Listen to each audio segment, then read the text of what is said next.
3 days to the 2025 EcoBank Journeys Habitat Fair at the Accra International Conference Centre. Hello, good afternoon and welcome to the Midday News.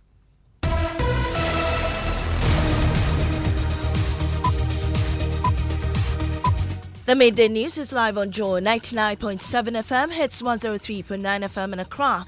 We're live on Love 99.5 in Kumasi, myjoyonline.com, and affiliates in all 16 regions of Ghana, including Victory FM Aflao, Radio Justice Tamale, and Dreams FM Bolgatanga. Also live on X Spaces and Facebook. The Midday News is supported by Petrosol Platinum Energy. Energizing Dreams coming up this afternoon. There's pressure on Special Prosecutor to conclude extradition processes and bring former Finance Minister Ken Ofori-Atta to Ghana more than 9 months after he first declared him a wanted man and a fugitive from justice. With more, as anti-corruption campaigner Adam Senanu says the attacks against the OSP are unwarranted. I find it incredulous that anybody would think that the OSP, the documentation available is the OSP that has been consistently following up on this issue.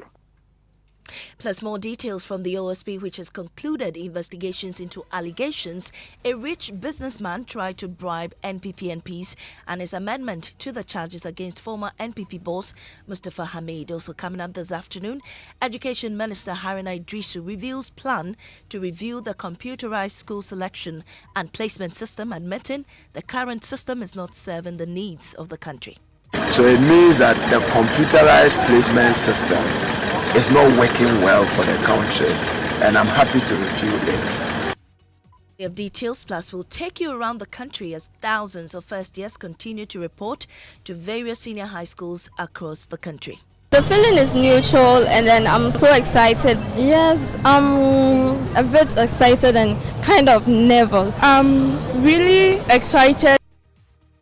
Also coming up in this bulletin, heightened security at Elubu border in the western region as Ivorians flee election violence. He said when the former president came back of jail, he set him free for every charges. So now we're supposed to be put on the election leaks, but the government in charge refused. This is the reason why most of Ivorians are running to come to Ghana.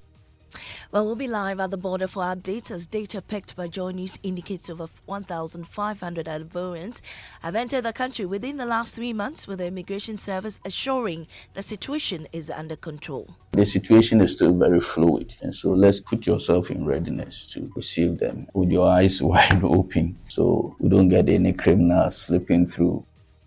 In sports, Asante Kotoko eye a turnaround in Morocco after first leg defeat to Wydad in the CAF Confederation Cup. These and more with me, Maame, Nyamekye, Thompson. This is Joy News, independent, fearless and credible.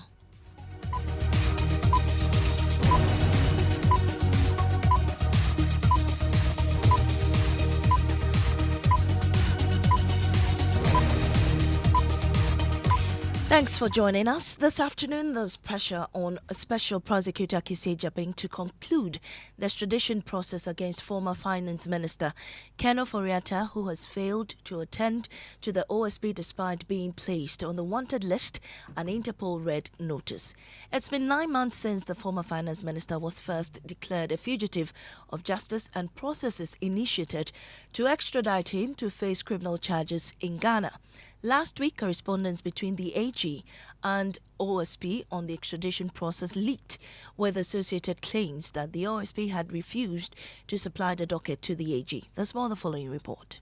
In February of 2025, Special Prosecutor Kisi Jabing addressed journalists and laid out his case against former Finance Minister Ken Ofori-Atta, who was a person of interest in several cases of corruption. The OSP consequently declared Ken Ofori-Atta a wanted man. The OSP declares Kenneth Nanaya Ofori-Atta a wanted person. He is a fugitive from justice. And this is to Mr. Ofori-Atta. You have two choices. You can either return to the jurisdiction voluntarily, or the OSP will enforce your return. A few weeks later, and following assurances by the former finance minister that he will return to the country after some medical procedure, the OSP removed him from the wanted list. Despite this agreement, however, Ken Ofori-Atta refused to return to Ghana, claiming a complication regarding his medical status. The OSP then reinstated him on the wanted list. Mr. Ofori-Atta's conduct is totally unacceptable and a baleful spite at law enforcement and criminal investigations. It ends here. We will no longer accommodate him. The OSP redeclares that Mr. Ofori-Atta is a wanted person. The family of Ken Ofori-Atta had claimed he had been diagnosed with prostate cancer and had to undergo a complicated medical procedure in the USA where he currently is. But anti-corruption campaigner Adam Senanu says his information from the OSP contradicts claims that the office is refusing to cooperate with the AG to finish the extradition process. Incredulous that the OSP has anybody would think that the OSP. I find it incredulous that anybody would think that the OSP, the documentation available is the OSP that has been consistently following up on this issue. The OSP was criticized. You had their lawyers claiming that this red alert and all that was unnecessary. Equally scandalous, I find that the engagement between the OSP and the AGs on trying to get an extradition request done is now in the public domain. I would rather the discourses on how did this get leaked, because it undermines our capacity to make sure this extradition is done and done speedily. My understanding from sources at the OSP is that they have been working to complete the investigative report and docket, and so you would not find any documentation that suggests that they were not willing to give information to the AGs. So I don't know who is just trying to undermine the progress of our country by taking such positions. As an anti-corruption crusader, what do you think should happen next between the OSP and the AG to get to this point that you've just canvassed? A number of us reached out and said, look, there's no point at which they have said they will not provide information. And so this week, I am quite clear in my mind. I am quite clear from the information that the SP will be providing information that what is required, and it probably would have some kind of press something at some point. But private legal practitioner Martin Pickwood says the OSP should initiate a trial in absentia against Ken Ofori-Atta if the former finance minister is refusing to return to Ghana. That's how come for me. I said, this is his country. He has some properties here. So let's start. If we start and he doesn't come, then the trial will go on without him. That's how come we say that let's do the processes, take the offer. Have you gone to Ofori-Atta to take a statement in America? And he says no. No, he says you do it. So let's do it. Then we can start the trial here. Article 19, Clause 3. Let me read it. People have been misleading others. In our constitution, there is no requirement that Ofori-Atta should come to court day one and then travel and not come back before you can continue. No. Article 19, Clause 3 just simply says that if you know there is a case, a criminal case against you, and you don't come, we can go and leave you. That's the trial can go on in your absence. Meanwhile, we have seen copies of some correspondence between the OSP and the AG on this matter. Member of our Legal Affairs Desk, Kweku Asante, joins me in studio with copies of that correspondence. Kweku, what do we have and what does it point to? So in June of this year, the Special Prosecutor, Kisi Ajebin, wrote to the President's Chief of Staff, Julius Debra, and asked for support in terms of the extradition process of Mr. Kenneth Nanaya Ofori-Atta. We know that letter was actually transmitted to the Office of the Attorney General, and the Attorney General wrote to the Special Prosecutor requesting specific documents and personnel that should assist the office in putting together this process. In response to that, the Special Prosecutor actually wrote back to the Attorney General and recommended, or actually put two names forward to assist the office in terms of this extradition process. First, Director Alberta Krugu, and then Kaiser Francis Amedome Wilson.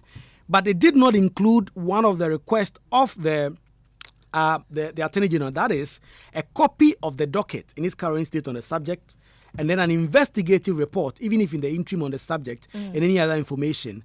And that is what the some people have been pointing to in some of the sources that we've been getting in terms of this information. Well, over the weekend, sources at the OSP have been providing information on why that docket has not been forwarded to the AG. What are we learning? Well, according to our sources, the OSP flatly denied these claims that he's not cooperating with the Attorney General on this matter. He says the investigation is still ongoing and that, in fact, some some movements have been made, and then as soon as they are able to supply that information to the AG, they will do so. Well, Kweku, stay with me. I'll come back to you because there's a lot we're getting from the OSP's office today. But first, let's go on the phone lines now and speak to Kweku Appiah. He's Professor of International Law at the University of Ghana School of Law to get some understanding of the extradition process. We're grateful for your time, Prof.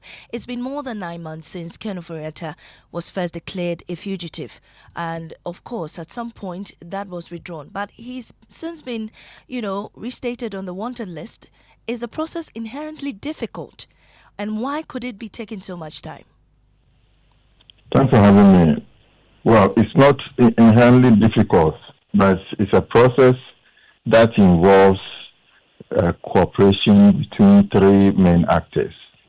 The country where Mr. Ofori-Atta is, the country that is demanding for Mr. Ofori-Atta to face trial, in which case is Ghana, the other one the USA, and in between is Interpol.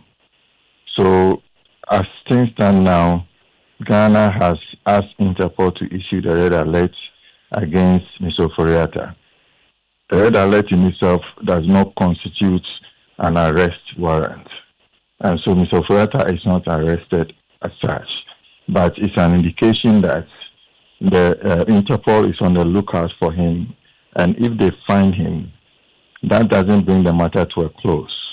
It means that officially the government of Ghana, through the Attorney General, has to officially request that Mr. Ofori-Atta be apprehended in the U.S. and then brought to Ghana. So it also calls for cooperation from the U.S. Now we already have an extradition treaty between the two countries, between Ghana and the U.S. So that means that if the conditions for extradition are met, U.S. is likely to proceed. And among others, there should be the basis to determine if the charges on which Mr. Ofori-Atta is being tried or to be tried in Ghana is not a political matter. Okay, so if it is not a political matter, or it's not a political witch hunt, if you could put it so, then it should be a criminal offense, which should be an offense both in in the U.S. and Ghana. And Mr. Ofori-Atta shouldn't have already been tried for that offense in Ghana. So there are a few other conditions which should be met. If that is done, then the U.S. is ready to apprehend Mr. Ofori-Atta. Then the Interpol will come in and support the process. Well, thank you very much, Professor Kweku Appiah. He's Professor of International Law at the University of Ghana School of Law. Well, Kweku Asante is back with me in the studio. Kweku, why has the OSP closed the case and is not filing charges? At least we know that the special prosecutor says he has closed investigation into the claims a wealthy businessman attempted to bribe NPP MPs during the Ken Must Go saga. You remember that. So we know that investigation has concluded, but why is the OSP not filing charges? So specifically, this is what the OSP says on its website. It says the office has concluded and closed the investigation into the alleged attempted bribery of the Majority Caucus of Parliament. Then, the investigation showed that in September 2022, ADMPs of the MPP publicly called for the resignation or removal of the Finance Minister Ken Ofori-Atta at the time. The OSP's investigation confirmed that a wealthy businessman did in fact attempt to offer money to a section of the Majority Caucus of Parliament with the intention of influencing their demand for the resignation of the remover. However, the potential key witness, Mr. Andy Appiah-Kubi's refusal to disclose the identity of the suspect effectively defeated the investigation. The institution of criminal proceedings would necessarily require the input and cooperation of Mr. Appiah-Kubi, without which the case will not pass muster in respect of the requisite standard of proof.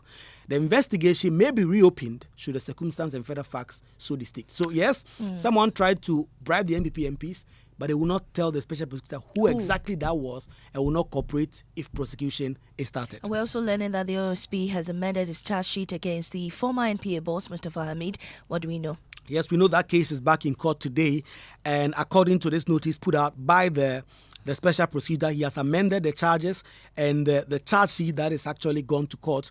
And already some of the legal team members of the special prosecutor or of the former NPA boss are reacting. They say that this clearly shows that the OSP was not prepared at the time the charges were filed. Thank you very much, Kwekwa Santi. He's member of our Legal Affairs Desk. Well, moving away from the OSP, Education Minister Haruna Idrisu has revealed that government has constituted a committee to review the computerized school selection and placement system following widespread challenges experienced by parents and students during this year's placement. Many struggle to access or process the information on the platform, resulting in long queues and frustration at help centers. During a visit to the Presbyterian Boys Secondary School at Legon to assess the ongoing admission process and inspect facilities, the minister assured that the review will help make the system fairer and more efficient. Today I'm here to do an assessment and have a feel myself what parents are going through. I have observed that some parents are unhappy, justified. Some students are unhappy, justified, because he chose a particular course, science, and was given general arts or business. That will be a disincentive even for that child to study hard. So it means that the computerized placement system is not working well for the country, and I'm happy to review it, and I would review it. I'll put in place a committee to review its performance over the decade and then give me a credible alternative. What we need is meritorious admission. I mean, nobody would accept that you get aggregate 6, you can't get the school of your first choice. What can explain that? It cannot be explained because that candidate has been pushed away by protocol. That's unfair. Well, let's get some updates from the OT region. Peter Senu is there for us. Peter, what can you report? Well, currently station at today at Senior High School, where the admission process so far has been smooth. From morning, the students keep coping with their parents, and I can say that the process has been smooth so far. I have a parent with me briefly, just to share his opinion about what he has witnessed so far. Francis, welcome to join us. What's your understanding of the process so far, briefly, before we go? Actually, the process has been smooth. Everything went on smoothly, and I can see progress in everything that is going on over here. I can't complain about delaying anything. Never. Everything is smooth, and I'm okay with the progress so far. Right, so that's from a parent, Francis, who is sharing his opinion about what he has seen so far since morning he came here. And I can confirm that everything is moving on smoothly with regard to admissions of the first years here in the region. All right, thank you very much, Peter Senu, giving us updates on the admission processes in sub-schools in the OT region. Away from that to Ivory Coast. Now, Ivory Coast heads to the polls on October 25. But even before the first ballot is cast, signs of tension are emerging. Reports of isolated disturbances have already surfaced, and at Ghana's western frontier, the effects are being felt. Over the past few weeks, immigration authorities at Elubo have recorded an increasing number of Ivorian nationals entering Ghana, some through approved routes, others by unapproved paths.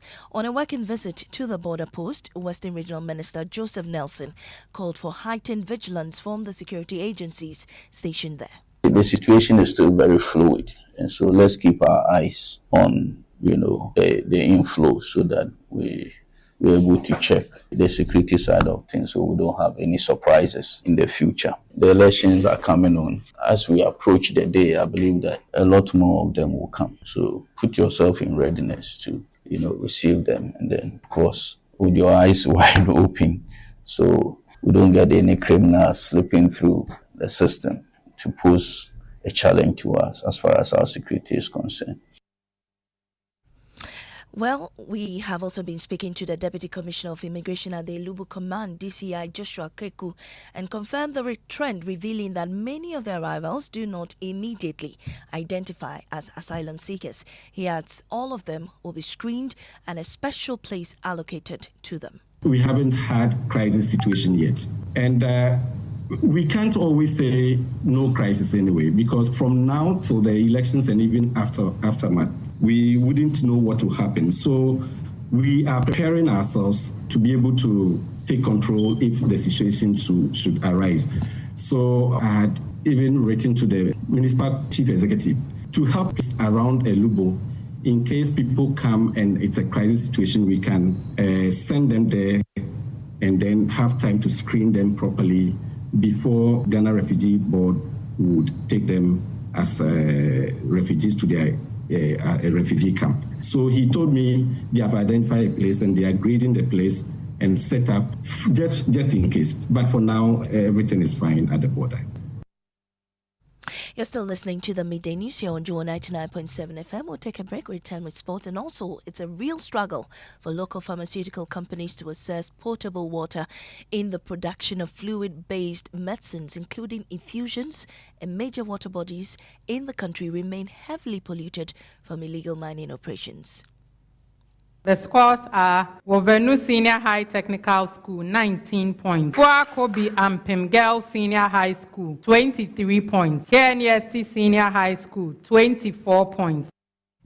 And the preliminary stage of the National Science and Math Quiz is underway. We'll take you to Cape Coast for the very latest. Stay tuned.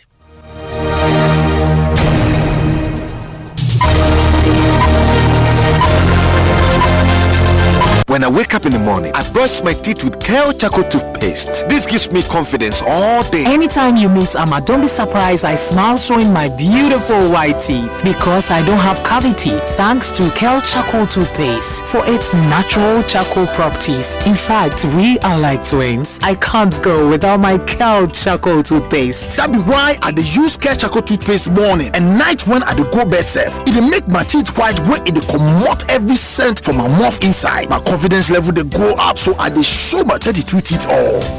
Introducing the Kale Charcoal toothpaste, formulated with activated bamboo charcoal powder, ensures whiter teeth and removes bad breath. The strong natural property of the activated bamboo charcoal removes bacteria, absorbs surface stains on our teeth caused by coffee, wines, and tobacco. Welcome, Kale Charcoal toothpaste. Kale Charcoal toothpaste, Sankofa Yenchi. Kale, happy smile. This advert is FDA approved. Everywhere for everyone, yeah. This year is going to be sweet. I don't just feel it, I know it, because the Luckiest Season 3 is back. And I'm about to show you how to grab your golden ticket. Just dial *712# and follow the prompts to purchase your ticket. Or go to the luckiestafrica.com, hit community tickets, and pick your lucky number. Or let the system do its magic. Choose how much you want to spend from 1 to 5,000 Ghana cedis. You can even buy a ticket for someone else. Be someone's hero. Payment? Easy. Mobile money in Ghana or card if you're international. One ticket can turn 1 CD into 500 times more. That's maths we love. Or your community will win 10 times more. So let's get lucky together because luck is everywhere. October welcomes you to the EcoBank Joy News Habitat Fair 2025 at the Accra International Conference Center from 8 a.m. to 8 p.m. each day. It's time to turn your home ownership dreams into a lived reality. Whether you're breaking ground, building up, or simply finishing your space, EcoBank Joy News Habitat Fair is designed with you in mind. The EcoBank Joy News Habitat Fair is powered by EcoBank, the Pan-African Bank, and brought to you by Drive EVGH, Drive into a Sustainable Future, and supported by Virtual Security Africa, security for all, safety and home solutions. You think of a door? We have it. Superlock Technologies Limited. You deserve the best. DPS Pipes, connecting you to life. Elegant Homes and General Construction Limited, where quality meets value. Gold Key Properties, transforming the landscape. Are you da? Ghana's #1 services app. Bako services bebre. Special Gardens, memorable living. DBS Industries Limited. We truly are your roof experts. Door Masters, the best indoors. Lash Fortune Limited, unleashing luxury with perfection, one space at a time. LandlordAfrica.com, bringing the real estate industry to you.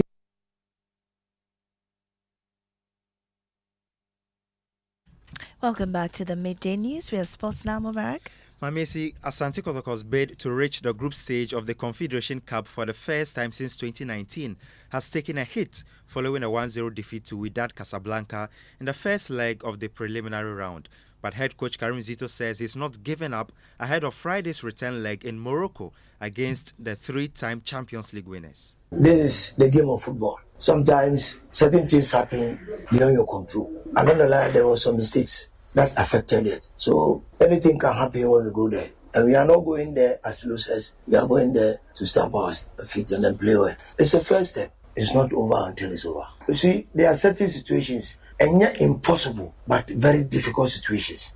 We are now in a difficult situation, but not impossible. Yeah, that's a very confident Asante Kotoko head coach Karim Zito. Back to you, Maame. Thank you, Mubarak. Now, the Hospital Pharmacists Association is distraught over the high turbidity levels of water sources, which is adversely impacting the operations of companies and health facilities that rely on these natural resources. National Chairman of the association, Dr. Emmanuel Osu-Riafe, wants an immediate and decisive action against illegal mining activities across water bodies. He is speaking on the sidelines of the annual conference of the Pharmacy Technicians Association of Ghana. So the decision should be something decisive, and I think we want a more drastic approach so that we do not have issues with the production of pharmaceuticals, which is there. Water make up more than 95% of the composition of infusions, whether Renges lactic, normal saline, etc. And pharmaceutical companies are having issues getting quality water for the production of infusions. It is often seen as a male-dominated field, but 36-year-old Rukaya Mohammed Lamte is defying the odds, driving a trot through the busy streets of Accra. Not even her 4-month-old baby has stopped her from pursuing her passion.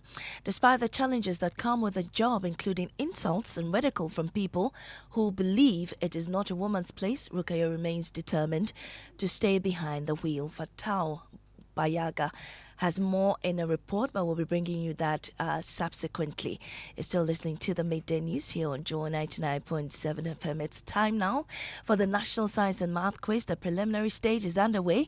It's Ashanti versus the Volta region. In this high-stake brain duel, KNUST SHS is currently in the driver's seat in round 2 of the prelims while debuts Wovenu Senior High Technical School are refusing to be mere tourists in Cape Coast, pushing hard for a place in the 1/8 stage. Earlier, Ethia Kobe Ampim Senior High School made the loudest entrance, finishing round 1 on top. They come with the same energy, so they should expect much from us. Yeah, this year we are not going to joke with them. So those that are coming, we are also coming for them. The scores are Wovenu Senior High Technical School, 19 points. Kobe Ampim Girls Senior High School, 23 points. KNUST Senior High School, 24 points. Well, there's a reason why you should not just choose a door for your home or office for the beauty of it alone. Think about the safety it provides, the privacy it offers, and the emergency preparedness it creates. All of these can be found at the one company, Doormasters, and I tell you, they'll be at the EcoBank Joy News Habitat Fair happening in the next 3 days. We've been in the business for the past 5 years. We have provided security. We have provided support for people that are interested in protecting their home and their family. We believe that security is a basic necessity, and so everybody deserves it. So when you come to Doormaster, we have a wide range of products. We have smart doors. We have wooden finished doors. We have weather-friendly doors. Most times, people buy doors just for the aesthetics. But when you come to Doormaster, we have doors that serve every purpose. So if you're looking for something that will be exposed to direct sunlight and rain, Doormaster has you covered. And our range is just endless. The EcoBank Joy News Habitat Fair is happening at the Accra International Conference Centre from the 23rd to the 26th of October. Remember, it's just 3 days away, and don't lose out on the discounts. Right now, we do what's trending. Noella Yali is with me in the studio. Noella, what's trending? Right, Maame. See, as you know, they say Liverpool, they never walk alone. But in the last 3 matches, they've been walking alone. Yesterday, they played against Manchester United. Their arch rivals, they lost against them as well, 2-1. And on X, they're trending at number 1. A lot of people sharing memes, funny memes, and sharing comments as well. Liverpool fans explaining the loss to their children. You can expect that's by Nana sharing a meme as well. So it's all fun. It's been fun over the weekend, huh? Yeah. Anyway, better luck next time to Liverpool. And that's how we end the midday news here on Joy 99.7 FM. Up next is Live and Word with Pastor Mensa.